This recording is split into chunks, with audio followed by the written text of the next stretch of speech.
Welcome to Soul Conversations with Z, Healing in the Raw, where we keep it raw, real, and unfiltered. I'm Zachyra Rodriguez, a trauma specialist and marriage psychotherapist, and this is a space where we dive deep into the messy, yet beautiful and often difficult parts of life. Here we challenge ourselves to face our fears and dig deeper into self-discovery. I'm no newbie. I've navigated many rocky roads and consider myself a recovered traumaholic. Life hasn't been easy, but I truly believe that everything happens for a cause greater than ourselves. Whether you're navigating with grief or grappling with trauma, healing from attachment injuries, or working on your marriage, we're here to unpack it all.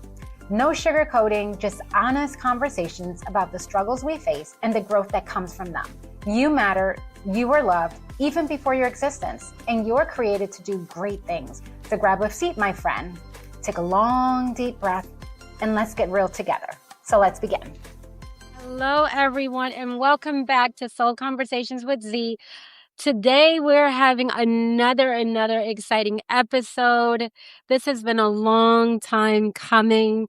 It's been in the works. We've been talking about it ever since COVID actually started. I know that our special guest, Rowena Moore, she and I have spoken about so many times about getting together, and we're going to be actually diving into a great topic today, and it pretty much has to do with speech and trauma. And what happens when trauma actually steals, a child's voice? And we're going to be talking about the connection with both of them. So I'm going to turn it right over to our guest today, Rowena Moore. So tell us a little bit, actually, Dr. Rowena Moore.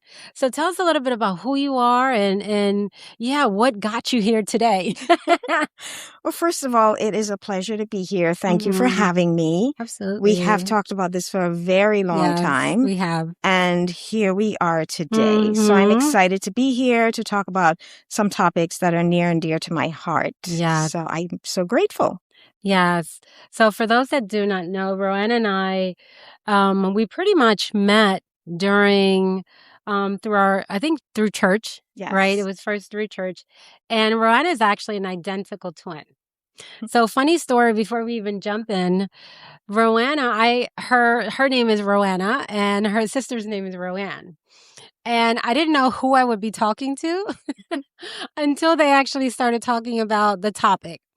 So when Rowena would actually talk about speech therapy, I knew that she was referring to my son, and we'll get into that in a little bit.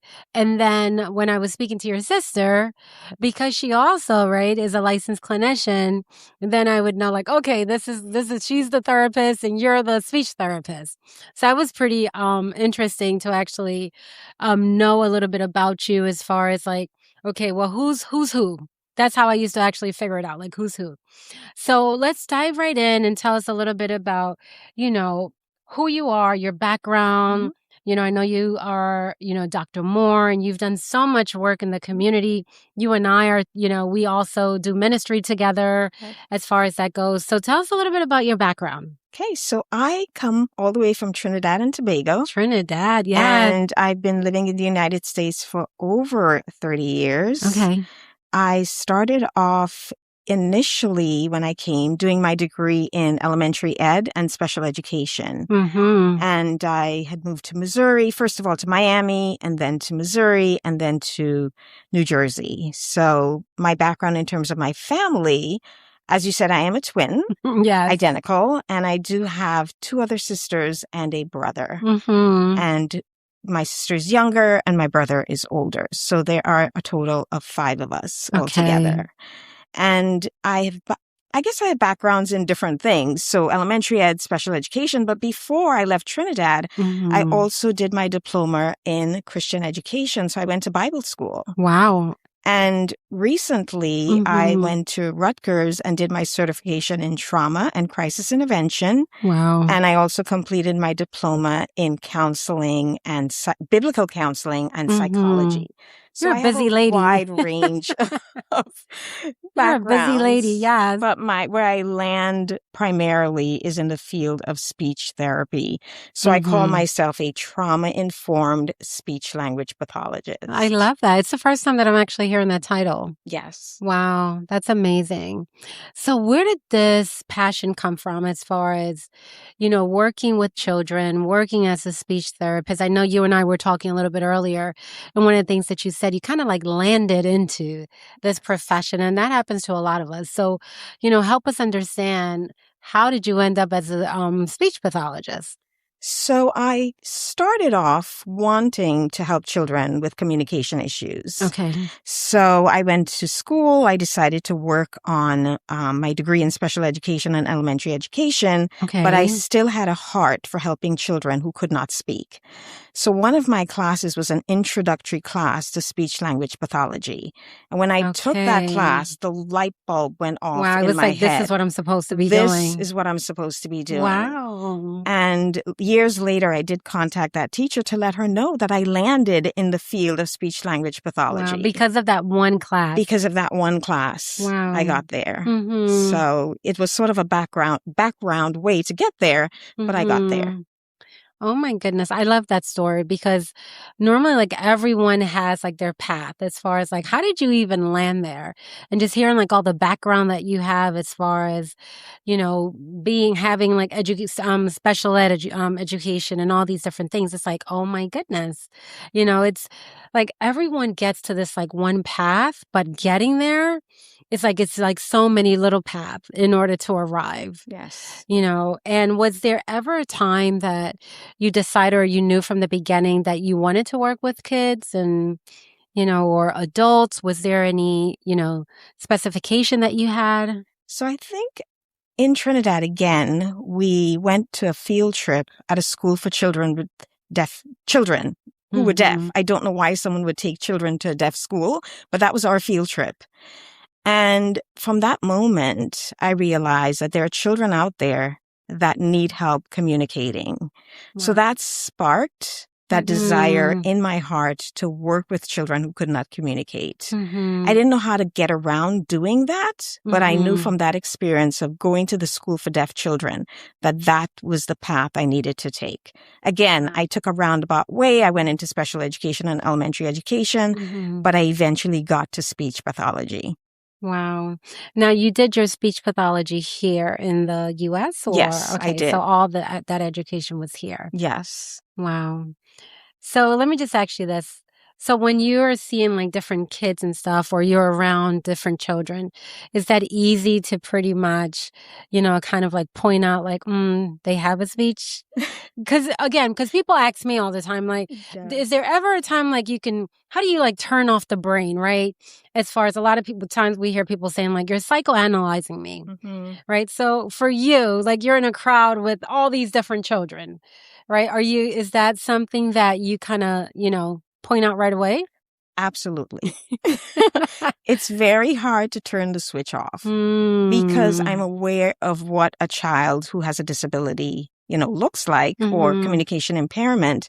So when I see it, I point it out right away. I remember a couple of years ago, my sister and I were at a certain location and a child walked up to the stage, and I noticed that the way in which she was acting, the way in which she was moving her body, and the way in which she was looking at people, I knew right away that she had autism. And I turned to my sister and I said, that child has autism. And my sister said, oh no, she's just a toddler. Yes. And years later, right, or even a few months later, we found out that child did indeed have autism. Wow. So it's very easy for me to sort of identify, children with disabilities. And of course, when a child starts speaking, I can identify if they have like an articulation errors, or if they have errors, or if they have difficulty expressing themselves. It's quite easy to point out. I mean, it's a great thing. Do you just go up and just point it out to the parent, or? That's very hard. That's very hard to do. Yes. No, I do not. I don't know that parents would appreciate that. I don't think they would not. Yes, No. I don't think they would. Okay, so let's try to understand, like, like speech, communication, like what does that actually look like? So many parents think that speech therapy, it's about like how you pronounce words, right? The child is young, they're learning how to, talk. So what are some of those like deeper communication challenges that you start to see like that children start to experience at a very young age?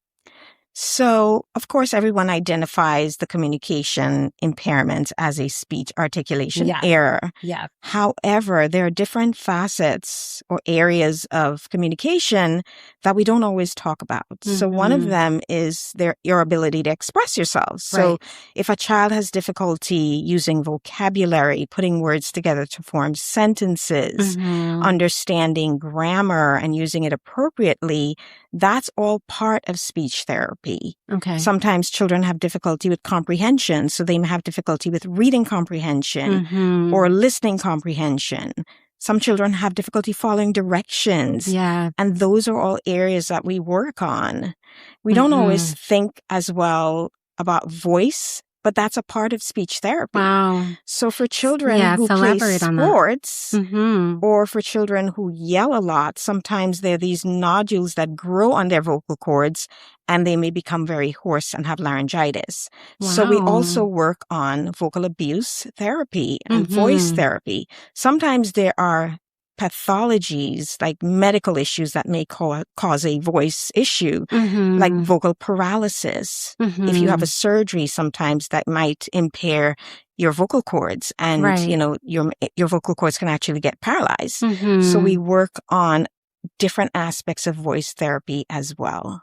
So how old does a child have to be for them to get assessed for, some type of diagnosis that they have been, having regarding speech? So children, you will notice based on how children are developing if they are not following the milestones. Okay. So as soon as a parent notices something is not right, you can actually get an evaluation. For example, if a child has difficulty with feeding and swallowing, which we didn't talk about, but that's another aspect of speech therapy. So if a child is not able to swallow, they're not able to suck properly on the breast, they're not eating, they're drooling, you can start working on those issues when it happens. So as young as a baby? As young as a baby, absolutely. There are babies in the NICU that are working on feeding therapy with a speech pathologist. Wow. Absolutely. Oh my goodness. Yes. Yeah, that's completely new. So I'm going to share a little bit about my own personal story with speech and how it affected our family. So when Anthony was little, and many of our the audience and our listeners, they know that, we lost Anthony a few years ago due to an autoimmune disease. So when Anthony was I want to say he was about maybe 2.5 years old, it was interesting because he was talking, but for us, he's my first child and I'm thinking that he's fine and that he is actually, pronouncing words from here to there. And again, we're a bilingual family, so we're speaking Spanish to him because that was always the dream, to speak Spanish and for our kids to all learn both languages. And when he got assessed, a nurse actually, a family friend said, I think you need to get him assessed because his, pronunciations are not that great. And she was a nurse. And in my mind, I'm like, well, what is it that he actually has? Like he's talking, and we ended up getting him evaluated just because of the fact that we were just like, let's just see. And when we did that, he was having auditory problems. And they said that he had fluid in his ears. And when they did the test, it was like his eardrum was not moving according to how it was supposed to. So he was picking up words, but he wasn't getting the full, understanding, it was not clear. They explained it like it being muffled, like when you're underwater and you're hearing words. So he wasn't really picking up all the correct sounds that he should have. So that, of course, took years as far as him getting, tubes in his ears and speech therapy as well for a few years in order for him to actually, be pretty much discharged from that. But it was a difficult season. It was a difficult season because, again, you're like, oh my goodness, is he going to speak? Is he going to be able to do great things and have a normal conversation? And it was difficult even having him in daycare. So it's just so interesting just to hear how, like, even earlier than 2.5 years old, that you can actually, go through this process. Absolutely. Yes. Wow. And it's great that you listened to that nurse, because sometimes people see what we don't see. Right. So it's very important when someone points something out for you to take note, at least investigate, and don't just ignore what someone is saying, because it could certainly be something that needs to be taken care of. Yeah. So what are some of those early signs that you would actually maybe tell parents that maybe they can kind of, look out for? Sure. So the signs start from birth. Yes. So 0 to 3 months. If a child is not smiling, they're not engaging with you, they're not cooing. Yeah. You notice something is wrong, Why isn't this child smiling back? Because if you look at a baby looking at his mom, you could tell how engaged that baby is with the mom. But if a child is not doing that, they're looking away, they're not engaging when the mom is talking to them, that is a big flag, 0 to 3 months old. Wow. So you can start looking for these cues as young as that age. If they're not babbling, they're not even saying sounds, putting mama, dada, those early sounds are not occurring. Yeah. That is a big red flag. And as they get older, they should be doing certain things like waving by the time they get to 1 year, blowing kisses. All of that is part of social communication and development, Absolutely. which is another area that we work on, those social skills.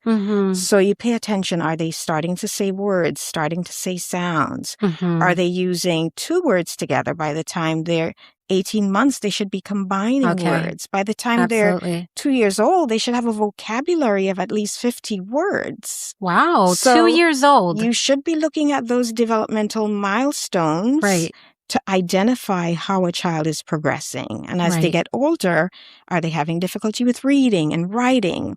All of those are red flags for language. Then there are other red flags in terms of articulation you need to look out for, because by the time a child gets to 3 years old, they should be saying those lip sounds, the b, the p, the m, the h, the w.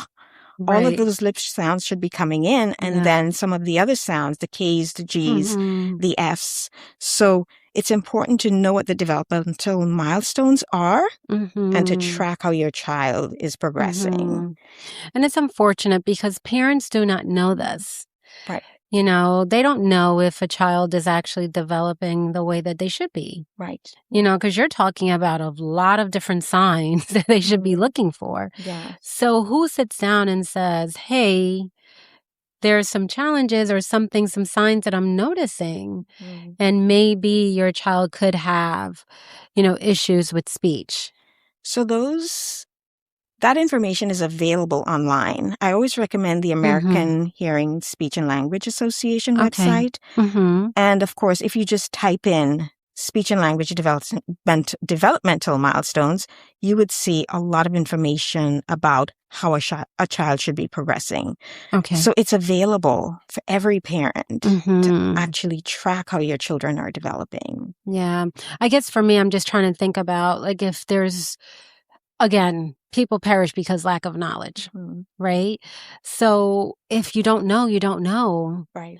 So kind of like what I shared with you earlier, as far as like with my own personal story, thank God someone saw, the signs that there were some challenges. But imagine a parent that has no idea that, they should go online, because for them, it's like, oh, this is normal. Oh, no, they're just, they're lazy, right? You hear that a lot, especially in, like, in the Caribbean culture or Hispanic culture, as far as they're just lazy, they don't want to talk.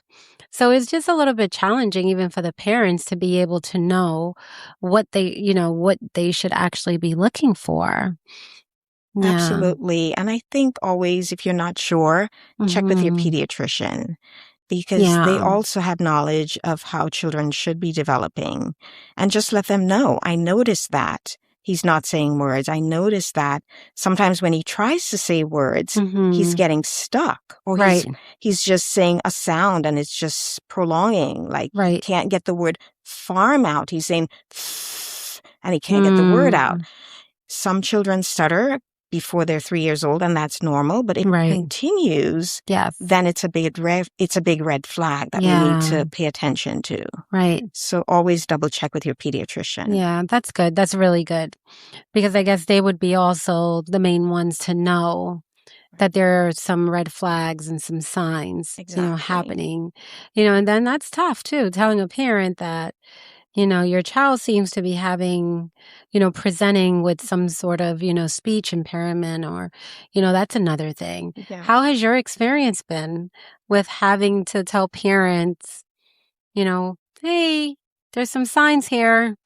Yeah, I mean, it's not just parents. Sometimes it's people that you know closely, too. It's hard to have that conversation. And sometimes, in my experience, people have listened. And I've personally heard from someone that said, don't say that about my child. Okay. So sometimes you get a positive response, but sometimes people aren't ready to listen that's the word. To hear the information. But I think when I do evaluate a child and I do have to share information with the parent, you recognize that you could be in that seat. So you sort of take that position of, how would I feel if I was hearing information about my child having this disability? Right. So the way that you approach the parent is, first of all, accentuating the positives, talking about what they can do. Okay. I notice that they can do X, Y, and Z. However, I do notice that in these areas, they might be a little bit behind. And I think when they hear the positives before the negatives, it prepares them to receive it in a different manner. Yes, just like in therapy. Exactly. Yes. You give a combination of both. Yes. Okay, so we've been talking a lot about, these signs. So let's go a little bit more deeper now in terms of trauma. And I know you indicated that you have a certification in terms of with trauma. And what actually, kind of piqued your interest in being like, you know what? Yeah, I want to go into trauma and see how this actually affects also, a child's ability to speak. I think my interest in trauma started when we started doing trauma groups together during COVID.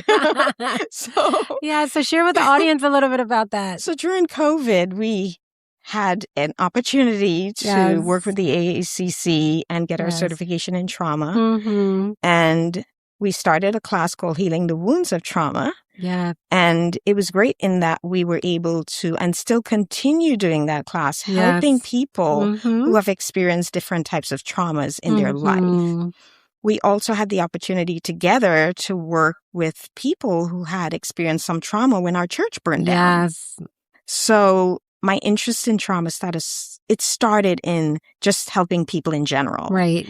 And then I got more and more exposure to other speech therapists who were doing trauma-informed care. Wow. And that's when I started doing more certifications and learning more about how do you combine speech therapy with children who have experienced trauma. And it's not just children, it's adults as well that, we work with. Yeah. So that sort of started my journey into to trauma and delving into it. Again, so many different paths, right? To get to that one main path. Yes. So let's talk a little bit about that. And yes, absolutely. We have done so much work together since I want to say 2020 or 2021 when we started doing like all these trauma classes and everything else. And we still continue to do it, which is amazing.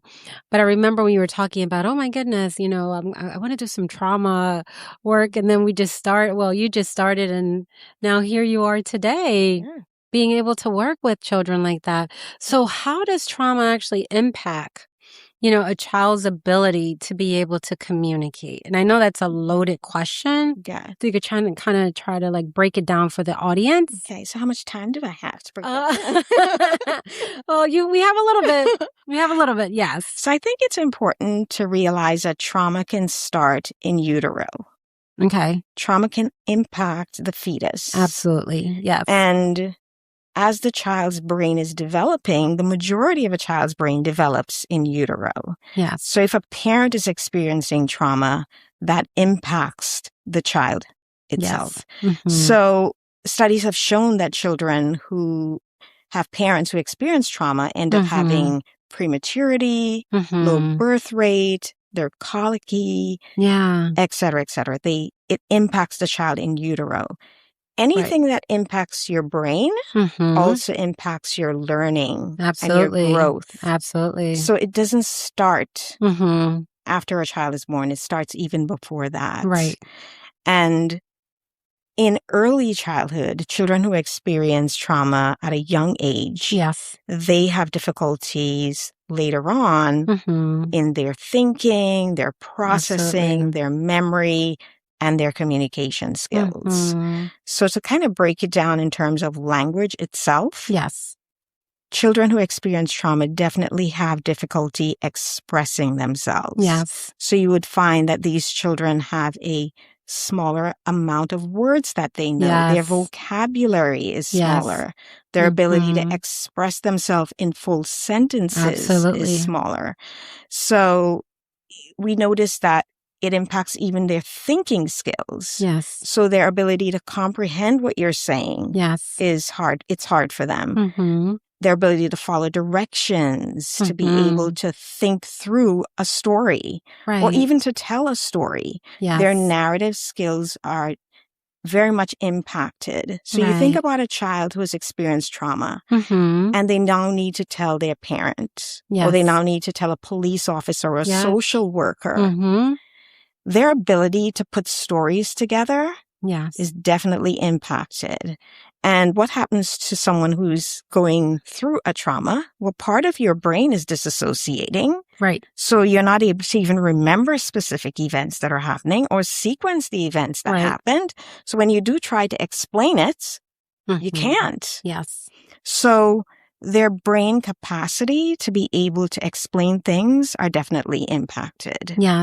Emotionally, we also notice that children who have experienced trauma also have difficulty expressing their feelings. Absolutely. So and we they see that a lot. have a hard time going beyond basic words. Mad, sad, glad. They're not able to express that I'm worried, I'm bored, I'm anxious. So their vocabulary is so limited that they can't really explain how they're feeling. In order to explain how you're feeling, you need people around you that would support you. And give you the words to describe what you're feeling on the inside. So children need to have that language that matches their behavior and their body feelings as part of their vocabulary development. And if you don't have a supportive environment that helps you learn those things, how can you learn it? Yeah. And as you're talking, I'm thinking about these, some of the children that they do not have the supportive environments. So how do they even become successful at being able to express their emotions? So we do a lot of work with, kids as far as emotional language and how to be able to develop that even the emotional attunement as to what's happening. And it's difficult with trauma. Like we see it here, So I can only imagine now being able to teach someone as far as how can you actually express yourself, as a child. We do a lot of work on teaching emotions and feelings in speech therapy. Because so that's also part of speech therapy. Treatment. Yeah, we work on giving them the language to explain their feelings. Because a lot of times they have conflicts with other people, with other children, and they can't express their feelings. They have difficulty on the playground, and when they get back to the classroom, they can't tell you what happened because of their limited vocabulary. And just socially even, we find that a lot of children who have experienced trauma, they also have a difficult time interacting with other kids. Because in order to interact with someone, you must be able to communicate. And their communication skills are impacted because of their trauma. They tend to have a hard time reading between the lines with other kids. That's socialization. Identifying those nonverbal language. Even as they grow older, they have a hard time identifying that nonverbal body language. Or even when someone says something that's implied, they don't understand that it's implied. So their response could be aggression, tantruming, shutting down. in a social situation and the other person has no idea why they're behaving that way. Right. Well, they don't know how to express themselves appropriately, and they're not understanding what's happening in that social dynamic. And also So it makes it parents, I hard. believe, also, they don't understand how the children are actually, like these behaviors, like where are they coming from? Right. Because I'm sure that there are many behaviors that children are displaying that the parent also could be just saying, okay, they're just misbehaving. Right. So do you find also like with parents that they also like misunderstand like the children and themselves? Yeah. So I think if parents just look at the behavior, but don't think about the background behind the behavior, it's easy to misunderstand when they're tantruming. Sometimes children may be aggressive and they may be acting out, and we see that as bad behavior. You're not behaving. Yes. So we look at those things and we misunderstand it. Sometimes children have difficulty sleeping, and, they may just be at a place where they stop talking as well. Right. Oh, yes. So they shut down. Yes. Sometimes they regress and they start using baby talk. Yes. So or whispering. Yes. Right. That's a big one. Yeah. So you could easily misunderstand how those behaviors could be something else and not related to trauma. Right. And I think that parents sometimes they do misunderstand. Based upon the behaviors, or teachers as well. Right. If they're not trained in terms of maybe this is something bigger, right? And children also, I've seen it as far as like the communication stress in terms of not being able to and having the ability. And kids know that, oh my goodness, I can't pronounce this, or as they get older, and then we have now also the self-esteem issues that come into play. But I do believe that it's just so important for parents to be also very much aware that, the behaviors, maybe it's a little bit, it could be something more in depth. Right. Versus just the behavior because the child is just trying to, I don't know, be bad, or they're not listening, like how they say, you're not listening. Yes. Right? Because we want children to listen. Yes. So if they're not, you're bad. You're being bad. Yes. And the child receives that message and internalizes it. Absolutely. So you've experienced a trauma and now people are telling you're bad because you don't know how to express yourself. You don't know how to deal with all these emotions inside of you. So it's a lot for a child to carry. And the adults in their environment need to be supporting them through all of this. And they may not even have the capacity. Right. Yeah. Right. That emotional language or that emotional vocabulary or the attunement to be able to even understand what's happening with themselves. Now think about their own child. Right. Because it's just behavior for them. Yes. So let's talk a little bit now about these dual languages environments where children actually, they speak, English, Spanish, or another language. What do you suggest? What is I know you and I spoke a little bit about this, right? As far as, because we've heard in the past where if a child has some type of impairment, a speech impairment, they should only learn that one language, which is English. So tell us a little bit about that. Like, what is your experience in terms of that? I think that is what I would call old school thinking. Old school thinking. Old Talk school about thinking. it. Okay. Children need to learn or be exposed to both languages. Okay. Because your language is your culture. Yes. It's the cultural background of the home. Absolutely. So to pull that away from a child, that to me is a disservice. Yeah. It's important, even if a child has a disability, to expose them to both languages. Yes. Because when they're around other family members who speak that language, they should be able to say a few words in that language or understand some words in that language. Now, they may not be completely fluent in their second language, but we must give children the opportunity to learn both languages. Yes. Especially for children who may have experienced some sort of trauma. Yes. Because like I mentioned before, sometimes they don't have the vocabulary as a child who has not experienced trauma. So sometimes they may have word finding difficulties. Yeah. So if I don't know a word in English, I might know the word in Spanish. Right. And I could speak both languages at the same time to talk about my experience. So even though it's being mixed, it's okay to mix languages. Of course. Okay. Because if you can't say the word in one language, but you can say it in another language, language, absolutely, you should be allowed to do that. Okay. So it builds that child's vocabulary Okay. because trauma reduces a child's vocabulary. Yes. So that's very important. Wow. We're learning a lot, guys. We're learning a lot today with Dr. Moore. So talk to us a little bit about like these tools and techniques that you utilize, or some of them, because I know that there's so many of them, but that you utilize to help, families that are experiencing these type of challenges. So within my own office, yes, I definitely have a toolbox of lots of things that I use. Okay. But I think most important when you're working with children is that you must create a safe space for them. Okay. When they come into my room, Yes. they need to know that they're safe. Okay. They need to know that things are predictable. So I make sure that things are predictable. Because if you don't know what's happening, think about it as a child with trauma. You don't know what's going to happen, or any child. Yes. You don't know what's to expect. Then that really interrupts your whole flow of where am I going, what's going to happen, and what are we doing. Yes. Everyone needs to know the direction that they're going in. Before we came into this room, we talked about what we were going to talk about. Yes, we did. So it's important to know, for children to know what to expect. Right. It's also important for you to help them to know that they matter.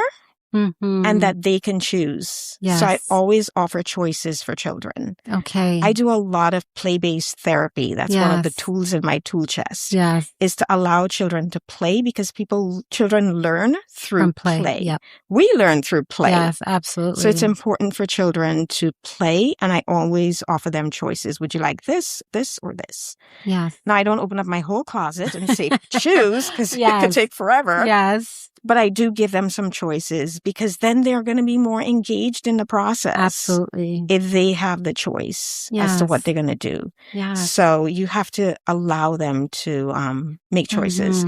Also, build trust. Yes. Build trust in that relationship.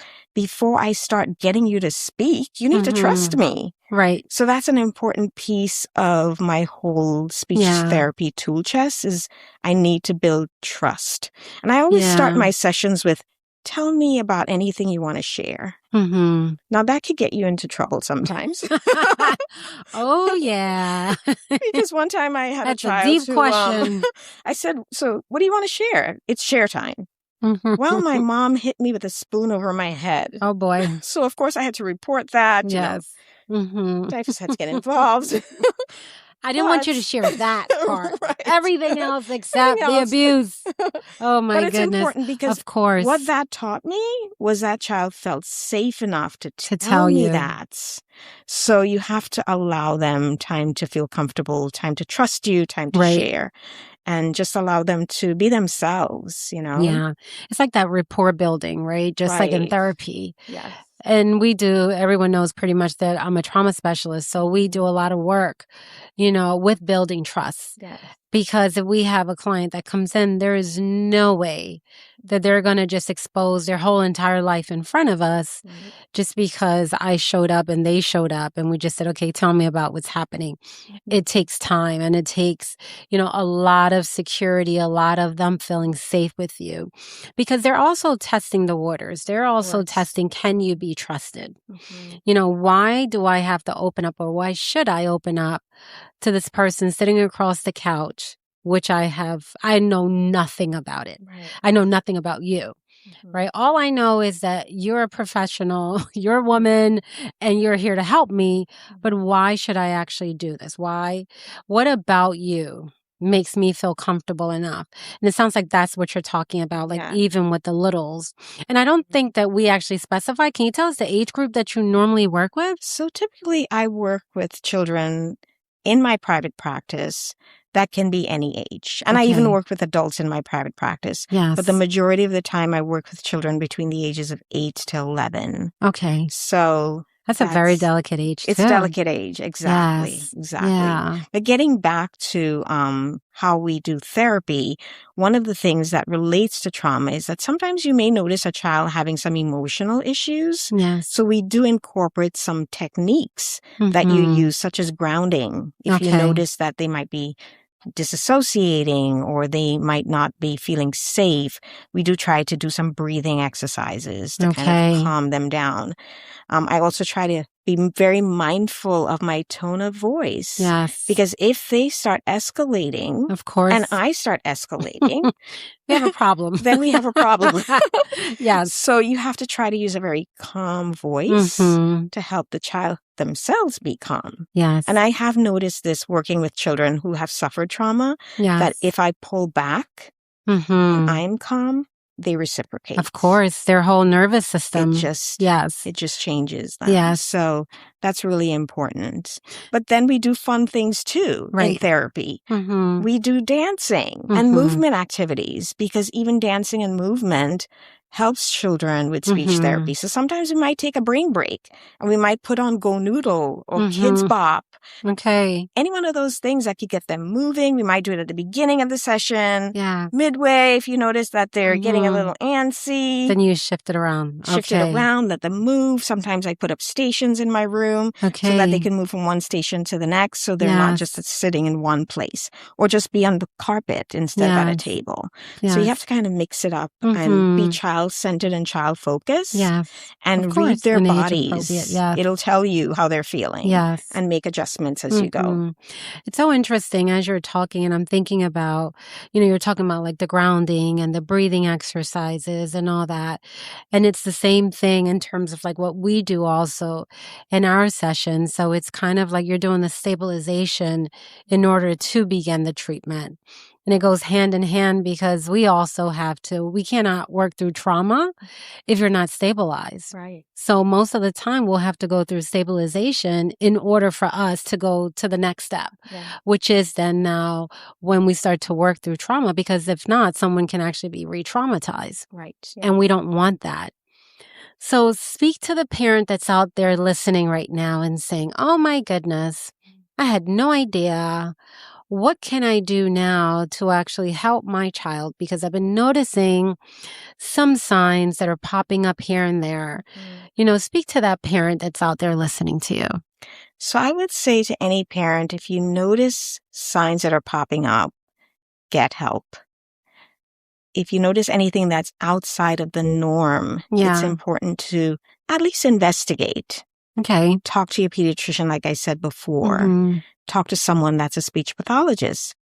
Set up a consultation with a speech pathologist. Yes. Sometimes consultations are free. I offer free consultations to parents. Get the facts instead of living in your head and just thinking something's not right. I actually spoke with a colleague recently, and he had mentioned that his wife sort of said to him, something doesn't seem right with their baby. And he didn't really pay attention to it at first, until he noticed that when he said something to the child repeated back to him the very same things. We call that echolalia. Yes, absolutely. And then he kept paying attention, and he noticed that there was a lot of echolalia going on. And then he listened to her and said, let's get some help. Yes. So it's important to look for the signs, pay attention. If you're not sure, there's no harm in getting a consultation and looking into it. Yes.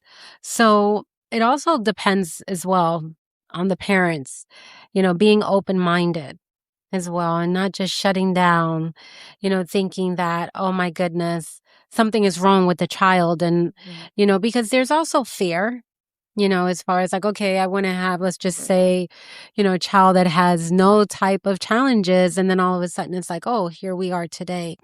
But what is one message that you would like our listeners to take home today as we're getting ready to wrap up? I would say, regardless of whether a child has trauma or a communication impairment, that does not define who the child is or what the child could be. If you get the services early, that can make a huge difference in that child's life. And I love that it does not define who they are. Because even based on my own experience, I was able to see Anthony graduate, go to school, sing in the choir, worship leader and all this, but at the beginning it was difficult. So it is difficult for parents at the beginning, but I would also, add to what you just said as far as like pushing through, pushing through that fear, because at the end of the day, it's going to help, the child, and there's no limits especially with today's technology and so many different treatments out there. There's so much that, a child can actually gain. Yeah. From actually having these resources and services. Yes. So I know that you do have a private practice. So how can people find you? So they can definitely find me online. Yes. At www.speechandaccent.com. Okay. Or they can call my phone, which we can list on your podcast. Absolutely. We'll go ahead and list all that information on there. Definitely connect with me. Like I said before, we offer free consultations. Yes. We are located on Harrison Street in Princeton. Okay. So we provide both in-office and online therapy. Okay. I am licensed in Georgia, Florida, Trinidad and Tobago, and New Jersey. And very soon, when we do have the compact states, I will be licensed in many other states as well. Yeah, so that would be awesome. There's where no people could actually, where people can actually find you. Yeah. Yes. And what's the name of the business?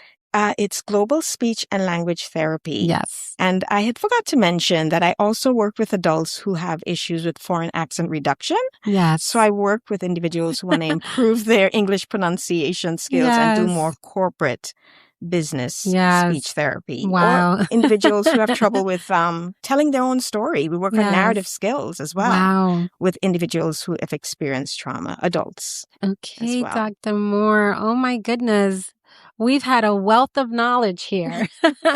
It's a pleasure being here. Yes, lots and lots. And I definitely thank you so much for taking time out of your busy schedule to be here and just pretty much enlighten us on so much information. I know that this topic could just go on, and there's just so much information, so hopefully, people can actually find you. We'll definitely put all the information, in the notes of the podcast. So like that, they'll be able to find you. And again, it sounds like we're talking about from children. You start out from ages for you at your practice. Mm-hmm. Is there any 2.5? 2.5, all the way up to adults. So there you have it, guys. So if you're trying to actually, work with your child or have her work with your child or yourself as an adult, it sounds like Dr. Moore has a lot to offer. So thank you so much, Rowena, for coming and being part of today's podcast and enlightening us and providing so much wealth, with your knowledge and all your experience. And hopefully we'll see you soon, in another podcast. So thank you so much. To our audience. To be here. Yes, thank you. We definitely appreciate it. And thank you to our audience that's out there. It was a pleasure being here again with Soul Conversations with Z, Healing in the Raw. Until next time.